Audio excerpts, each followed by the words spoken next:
Hello, I'm Portia Parker Griffin, and I want to welcome you to the Career 101 podcast, a place for ambitious professionals and seasoned executives who want an edge in their career. We're talking about all of the things you were never taught or told when it comes to career growth, development, and change. Now, let's get into it.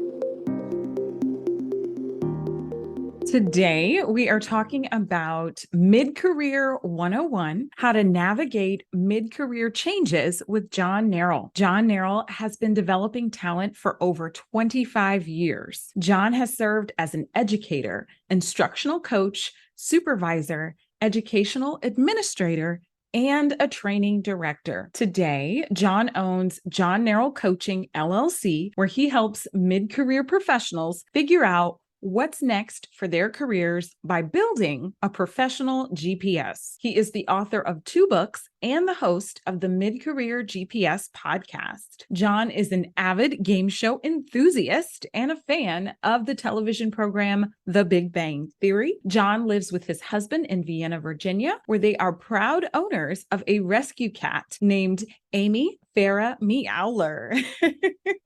And John has a lot of personality, as you can tell by that bio. Hi, John. How are you today? I am well, Portia. Thank you so much. I don't always get to hear that introduction when I do podcasts, so I appreciate it. You brought a smile to my face. Thank you. Great. Well, I'm excited to have you with us to discuss Mid-Career 101. But first, we want to know a little more about you. So tell me about 7-year-old John. I grew up in a small little town in New Jersey called Point Pleasant Beach. I grew up 2 blocks from the ocean. It was a great place to live. 7-year-old John wanted to be these 3 things. He wanted to be a professional bowler, a game show host, and a meteorologist. And I can say that I checked the professional bowler box off and still get to do that today. The game show host thing didn't work out, but I did appear on the game show Chain Reaction, which still airs on the Game Show Network back in 2005, 2006. We didn't win, but we still had a great time. And I'm still trying to get on Wheel of Fortune. And I just have this love of meteorology, but never really pursued it. I love it. That is so interesting. Well, I know, John, that the professional bowler aspirations is a check.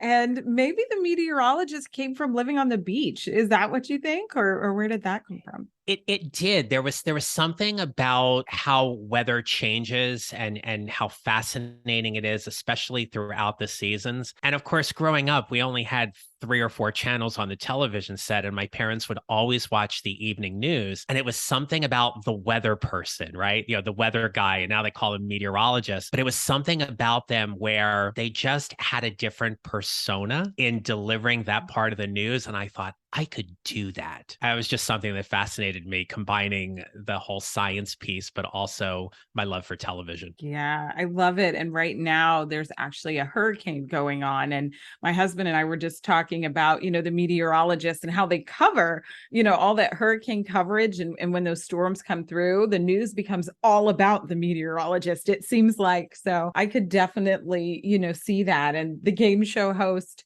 I think you have a great voice, John. And I think you've got a game show host voice, if that makes sense. I get that. Yeah, I think I always wanted to be on The Price is Right. I love The Price is Right. I like Wheel of Fortune too, but Jeopardy was also in there. So I think those were my kind of top 3. Those are great games. So I loved any game where you could play with a celebrity. Okay. So growing up, Password and Pyramid, I always wanted to play with Betty White, right? Yeah, There's something she's about fun. there. So you just wanted to play with Betty White because you knew you had a really, really good chance of winning. Mm-hmm. But there was something that's always been very fantastical about a game show. And it's just a great escape. And you can sit there and you can play along with whoever's watching, or you can just try to guess things yourself and everything. And it's always a huge lift when you get Final Jeopardy right at the end of the day. I love it. I agree. I'm with you. So tell me, John, what was your first job? My first job, I did I was cutting lawns in my neighborhood and stuff, but I had a really fantastic opportunity when I was 13 years old to study to be the church organist at my local parish. I had been taking piano lessons from the choir director, and there was an opening for a church organist. And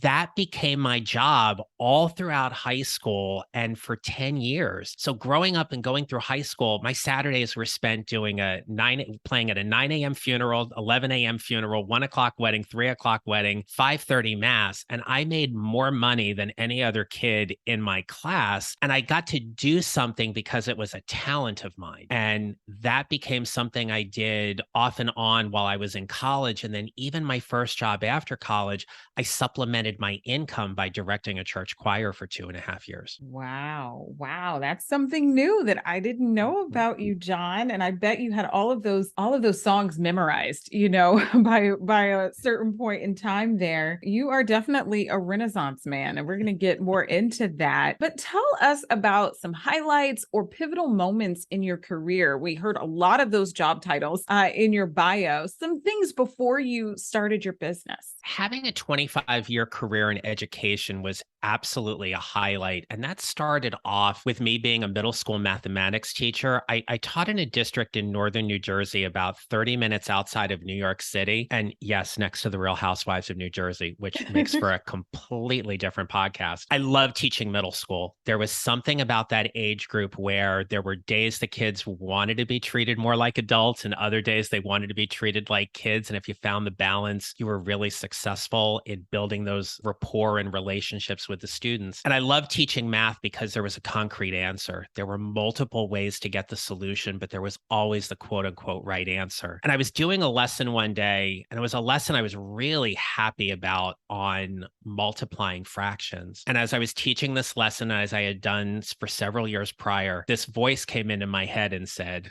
"You cannot do this for the rest of your life." And I shook it off and I thought, I'm just being foolish. I'm in a great district. I have tenure. I'm making a great salary. And of course, the next day that voice crept back in the head and said, "You cannot do this." And the more I started listening to that voice and getting clear about where I was unhappy or unfulfilled in my career, it stemmed from this desire to want to do something more and have a bigger reach. And where my life aligned, I had been looking for a new job. I was looking for a supervisor's position, department chair type position. I had gotten close for about 3 different jobs, but I never got the offer. In the midst of this, I meet my now husband, who is a 3rd-generation librarian and based in Washington, D.C. We dated long distance for 2 years. And I said, I will move down if I get a job. And my career pivot at that point was taking a job working for D.C. public schools. I managed a team of 21 instructional coaches across 13 middle schools. It is the defining job in my career path because that's where everything changed. It was a hard job. It was a job where I would come home at the end of the day and be super excited about what I saw. And there were other days I came home and I cried. And that set up the chain of events that happened for me to go work at the state superintendent's office, work at a nonprofit as a training director that ultimately led to me opening my business full time. You shared a lot there that I just want to touch on. One, thank you for your service as a teacher. My mom is a retired teacher and she taught middle school as well, English and US history.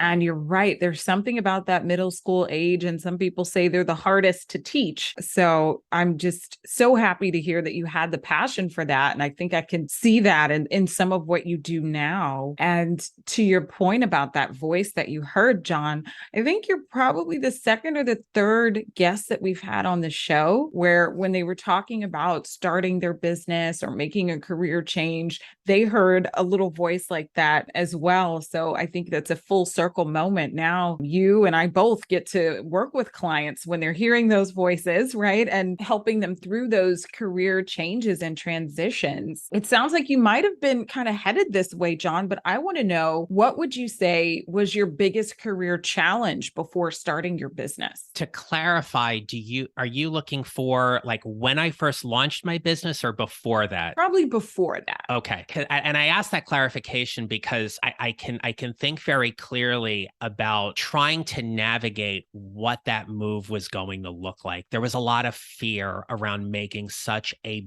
bold move in my mid 40s to go, can I really open a business full time? And can I make it? Can I be successful? Can I do what I want to do? I'm very fortunate that I have a loving and supportive spouse who is my biggest cheerleader and everything there. But there still is that thing at the end of the the day where you get up in the morning and you go, is this what I really want to do? Do I have belief in myself to do it? If there was one thing, Portia, I wish I had done before I launched the business full time, it would have been around creating more content. It was almost like I had to start the business before I could start putting my voice out there. And it's one of the things I find it holds a lot of mid-career professionals back when they think about how do they play on LinkedIn or how do they demonstrate their expertise or authority within the field. It's just about finding ways to get your voice out there so you can contribute, engage, participate, and lead in whatever way you feel best. I wish I had done more of that before I started my business. And it certainly was that challenge I had to overcome once I started. Yeah, I completely agree. We've actually done a couple of episodes about networking, and we've recorded one on LinkedIn that kind of goes along with getting your voice out there. And like you, John, I was not getting my voice out there before I started my business. What do you think are some ways that people can actually do that, in mid-career? The first thing that I would offer your listeners, Portia, is engage. You don't have to go and create all this fresh content and feel like you have to reinvent the wheel. There is tremendous value by organically growing your network on LinkedIn by engaging with other people's content. It's far beyond, as we know, just clicking the reaction button, but putting something in the comment where you tag the author that lets them know you read it, you watched the video, something stood out for you. Don't just put the 100 icon there. Put something that's meaningful. What did you like about it? Ask them a question. What was a big takeaway or aha? If you start doing that on a consistent basis, you and I know the algorithm starts working in your favor in terms of who starts seeing your profile and how much more exposure you get. That takes so much pressure off by feeling like I don't have to put something out there. I just have to use what's already out there and add value to it.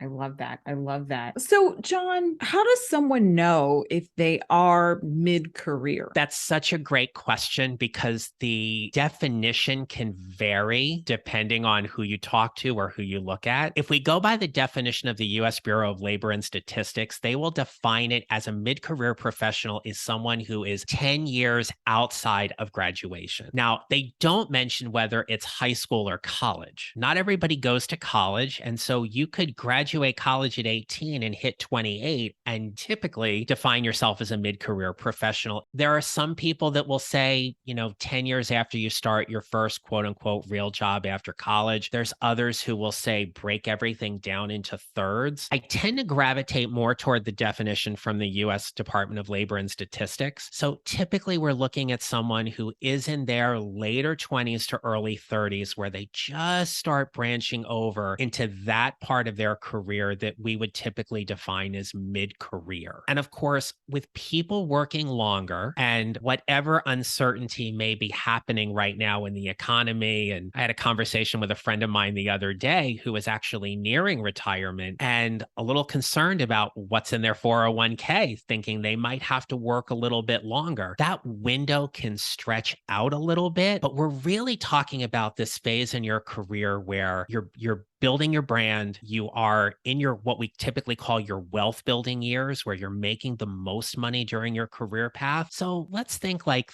30 to 50. Okay. And let's use that as an anchor, if we will, for defining mid-career. Great. I love that because to your point, I've heard a lot of different definitions of mid-career. I've also heard some people who I think they kind of think about, perhaps the level, so to speak, whether someone's an executive or not, as kind of playing into that. So I really like your definition, I should say, and the parameters that you put around it. So when we think about mid-career, John, what are some of the common challenges that you see professionals have? The first thing is their thoughts around whether they're stuck, undervalued, or underutilized. They could be in a position where they are organizationally dead-ended because nobody is clearing a path for them on the org chart. There may not be space for them to move into an advanced position, say maybe at the director or senior director type level. And if that's an aspiration or goal for them, their option is to leverage their talents and expertise and find a job outside of that organization. That causes a lot of stress and frustration, especially when they've been organizationally loyal, they haven't interviewed in a while, they felt like they were just going to stay there until the end of their career. And then lo and behold, something changes. And usually what changes is an internal driver. They want more. They want to make a bigger impact. They want to go do something different. The other challenge that comes up is whether or not they feel fulfilled. Are they doing work where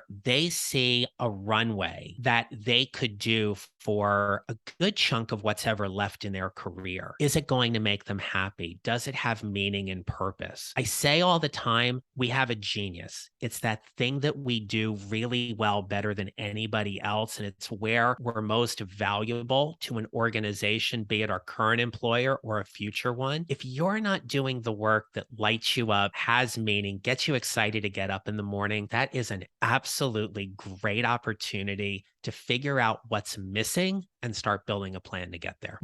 Great. Yeah, we definitely hear from a lot of people who are feeling, underutilized or underappreciated. I think sometimes, factors into there as well. And think about, exploring opportunities outside of their organization. And yes, that fulfillment is so important. And I think mid-career, people are starting to get into a routine, and that becomes more apparent if they aren't fulfilled. One of the other challenges that we absolutely want to put a spotlight on here is that there are things going on outside of work that are a huge challenge as well. Now, those challenges can bring a lot of joy as well. Things like raising your family and having soccer games and baseball games and play practices and all those things to go to. But the other thing about mid-career, Portia, that we have to acknowledge is that a lot of the clients we work with who are at mid-career may also be dealing with aging parents and then having to take them to doctor's appointments or to take care of in some way, shape, or form. And so now they're really in this quintessential stuck in the middle type position. They're the parent, but they're caregivers to their kids as well as to their parents. All of that going on, they're working a job that is taking 40 to 50 hours of their week, and the mental stress and pressure because they want to do a good job. They want to be valuable. They don't want to mess up. And all of those things come into play where they're giving and giving and giving, and they're not taking care of themselves as well as they can be, whether it be physically or mentally. And that can be a huge challenge at mid-career when everybody else comes first and you lose yourself in the process. The Career 101 podcast is brought to you by Fly High Coaching, where we help our clients soar to their full potential. More and more professionals and executives are setting out to achieve their career goals. But without the right support, it can be difficult, if not impossible. Whether you need career coaching, interview coaching, or a professional resume, we're here to help. Check us out on our website, fly-highcoaching.com.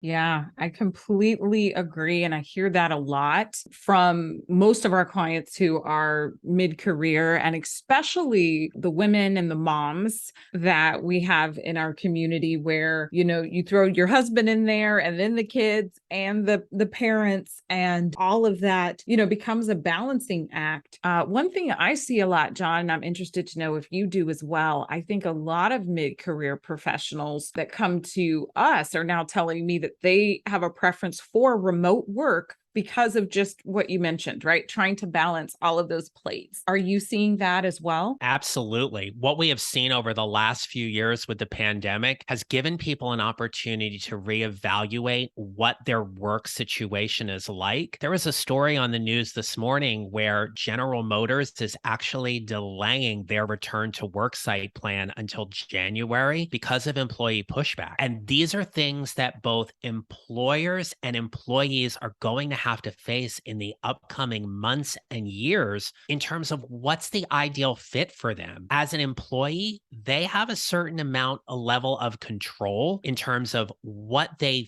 feel is best for them. If their employer is saying, you're all coming back to the work site 5 days a week, and you're like, that doesn't really work for me, you should probably be looking for another job. Yeah, absolutely. Yeah. Absolutely. And I'd say probably about 40% of the prospective coaching clients that I talk to are just that. They're wanting remote for one of those reasons, and they're actively, looking for remote opportunities. So I think that's a good segue here, John. What is some advice that you would give to someone mid-career who wants to make a career change? The first thing I would offer to them is take some time being really clear about what it is that you want to do. Are you looking to stay in the same industry? Are you thinking about a lateral or an up level in terms of your promotion? Or are you thinking that this is an opportunity for you to pivot and do something different? Once you have clarity around that, get really good at telling your story. Why are you valuable? How are you going to help someone? What are you going to help them do? And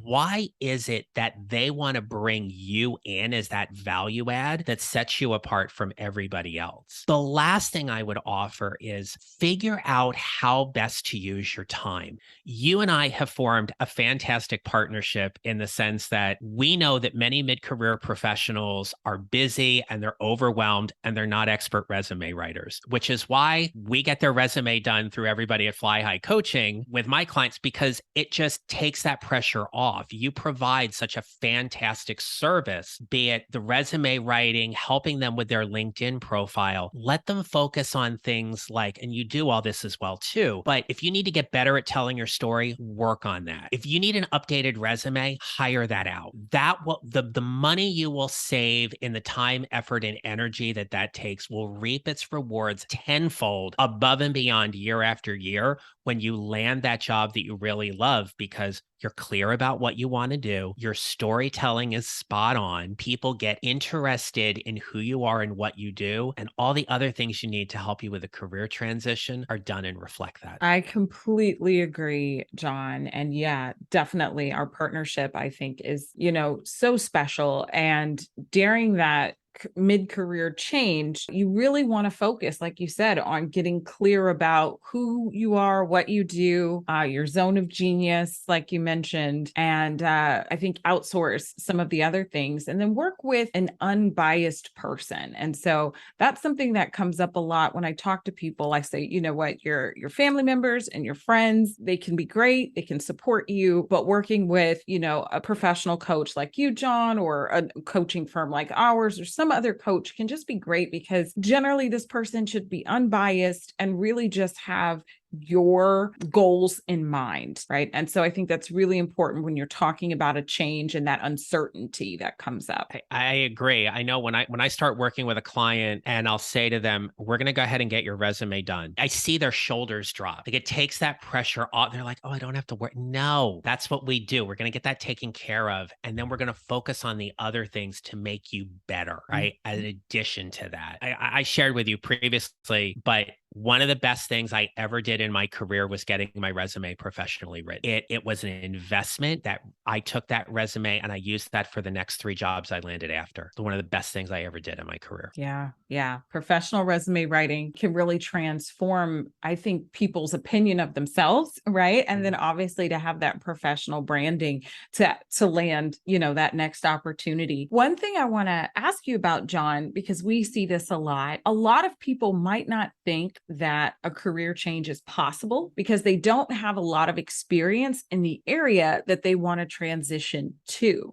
So what can professionals and executives do to really help them during that mid-career transition if they're trying to start something new? I appreciate that question so much for this very reason. It's about getting them out of their own heads. So one of the things I'd offer here is find people within your network who are either doing the work you want to do or know someone who is doing the work you want to do, and schedule a 15-minute informational interview. Prep 3 questions that you want to ask them that are going to help inform your decision moving forward. And there's a lot of things that people can do as a way to say thank you in this regard. You can endorse them for some skills on their LinkedIn profile. You could say, look, if you're willing to meet me for a 15-minute call today, I'll buy coffee. And you send them a $10 Starbucks gift card. There are things like that having an informational interview when you're targeted in your questions you want to ask will help inform your decisions so much more.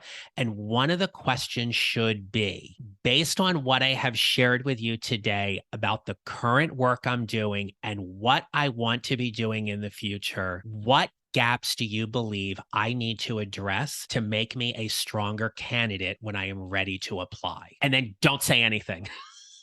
Your job then is to take notes and listen. And you can even give them that question ahead of time, but ask questions with greater intention so you get better information back. Yeah, I completely agree. I think informational interviews are so important. And we just not too long ago had a client spotlight, and one of our previous clients talked quite a bit about how she had a lot of those informational interviews as she was trying to make a career transition. And she was mid-career as well, I guess, what we would consider maybe the tail end of early to mid-career. Absolutely. And I love that question that you mentioned, John, because there's a variation of that question that I sometimes recommend people ask during an interview, right? They might ask that recruiter or that hiring manager something along the lines of, is there anything about my background or my experience that you have questions about? Or, think that I might need extra, I'm trying to remember exactly how I ask it. I might say anything about my background that you have questions about, or that you think I could grow in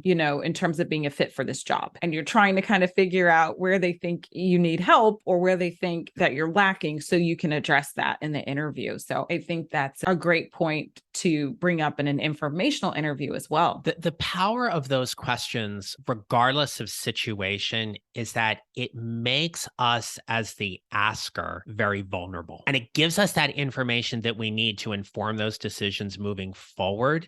And the other thing I'd offer too is, especially in the informational realm, you've got to ask multiple people. You've got to talk to, you can't just be like, okay, someone validated me, I'm fine, I don't have to want, you've got at least 5 to 10 people that are going to answer those questions for you, that allow you to take a step back and go, based on what I have heard, how viable is this pivot for me? And then decide what you want to do after that. Mm-hmm.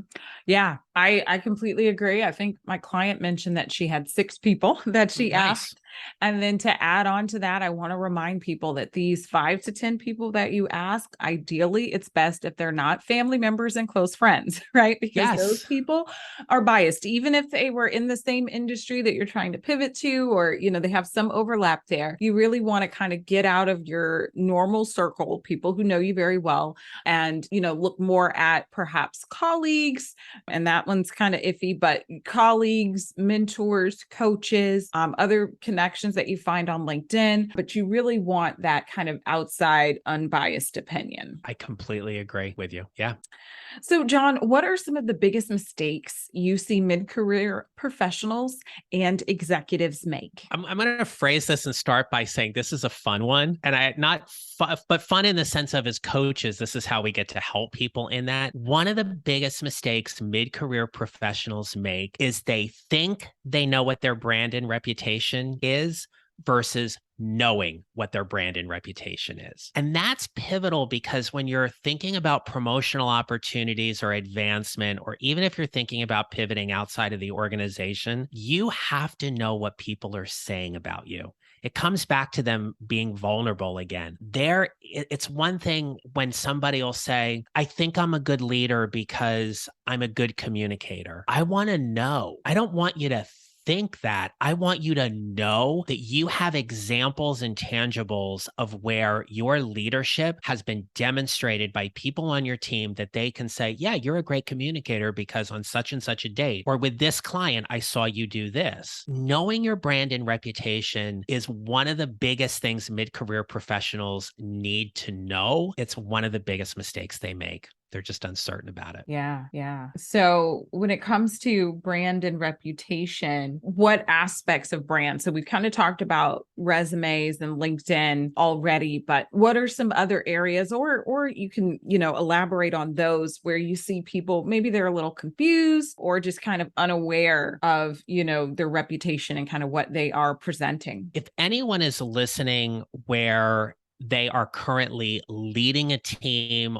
or aspire to lead a team, you have to ask what people are seeing in your leadership. It's why things like 360 assessments are so powerful, but not everybody gets to do them. Typically, they're only reserved for C-suite and executive levels. But you got to ask. Jeff Bezos has this great definition, which is your brand is what people say about you when you're not in the room. You got to find out what people are saying. I had a situation in my career, Portia, where I was leading a team. We were getting great results. I was not getting promoted. And when I started asking why, what came back to me were things like, they think you're too soft. They think you're too nice. And I remember being very angry at that when I first heard about it, because it was so different than what I was projecting. I mean, I guess I was being nice and was projecting and things like that. I also had to have some difficult conversations where we terminated people for poor performance. And you have to show up in a certain way. But I always said I would rather terminate somebody in a way that I wish it were done to me if the roles were reversed, because that way then I can ensure things were done fairly and legally. And when you hear things that come back about your brand that are not aligned to what you believe is out there, it's an opportunity for you to figure out, do I have control in changing the brand where I am? Or is my move out? How much do you want to be invested in that? Having a clear and clean story is another way you can promote and protect your brand when you're networking and when you're interviewing. So let's take an example when you're networking. When somebody says to you, what do you do?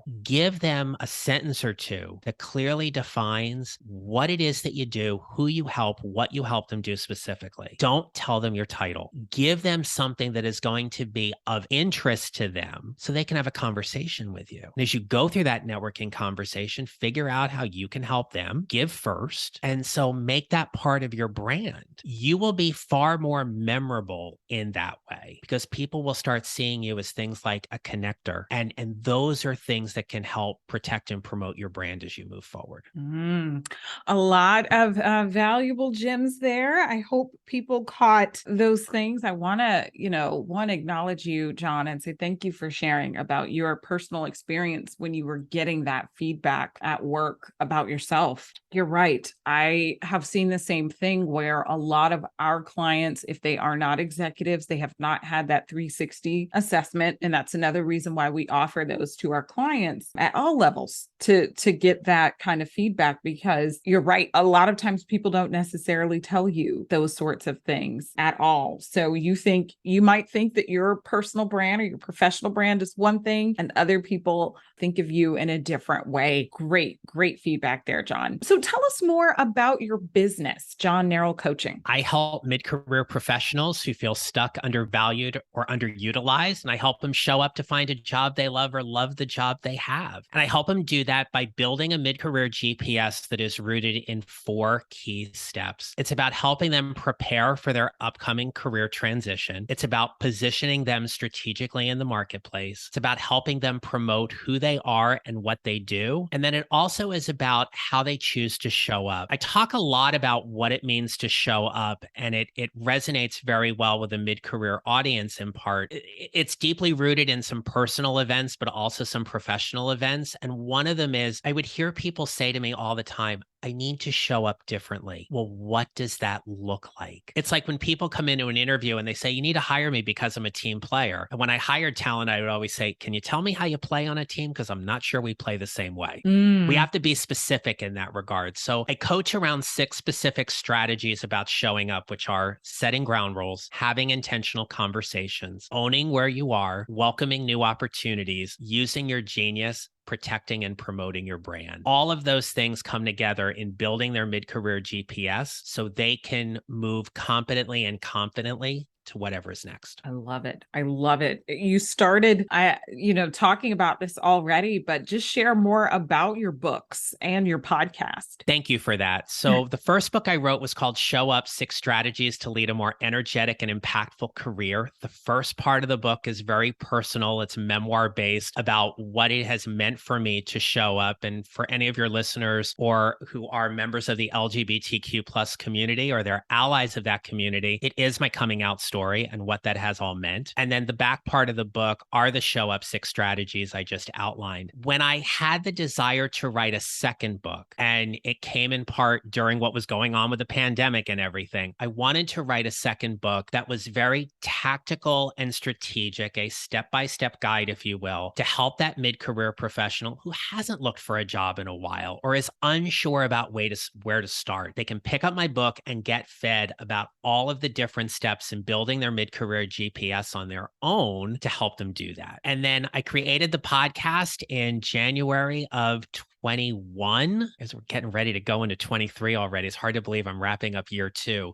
But I know. Thank you. I created the podcast because I wanted content out there specifically for mid-career professionals, whether it be about their leadership journey, navigating a career transition. And so there are episodes where I share information, and there are other times when I have incredible guests like you who come on and share a particular part about that mid-career journey. You were on recently to talk about resumes and resume tips for mid-career professionals. It is one of my most listened to episodes, and I'm so grateful for you for coming on and people getting to hear from you and all the great stuff you and your team have to offer. Well, thank you for sharing about your books, John. You know that I have, read and looked them over. I don't think I read Show Up, but I know it's great because I've read about it. And the podcast, yes, thank you for having me on. I really enjoy your audience, and I think the topic really resonated with people. So we're going to be providing, a link to your website and your other social channels in our show notes so people can find you online. But what is the best way for someone to get in touch with you? Easiest thing is connect with me on LinkedIn. I would love to get a connection request that says you heard me on your podcast, and just connect with me on LinkedIn. There's lots of great things right there on LinkedIn as well, especially if you go to my featured section. I've got some free resources that are there. And the other thing is go to my website at johnneralt.com, Neral, or you can just email me at john@johnneralt.com. But whether you connect with me there, you follow the Mid-Career GPS podcast, I look forward to connecting with your listeners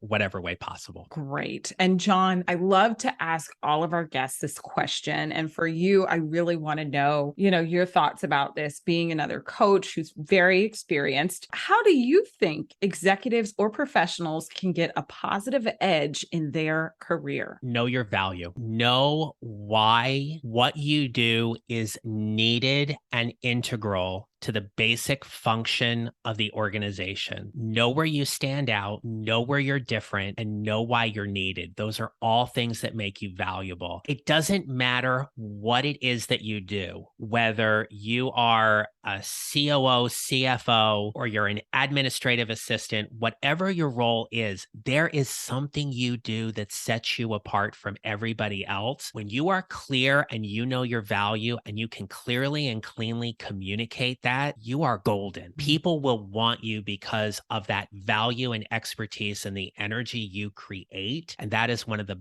best things to help you advance your career and move it forward at whatever level you are. Yes, definitely know your value. John, you have shared a lot of wisdom with us today, and I'm sure that our listeners can use it to be more confident in their careers and then also their career changes. We appreciate you being with us. Portia, thank you so very much for having me on your podcast. And as always, my sincere appreciation and gratitude to you and everyone at Fly High Coaching. Thank you, John. Thank you again for listening to this episode of the Career 101 podcast. I hope you have at least one key takeaway that you can use in your own career. Until next time, here's to your success.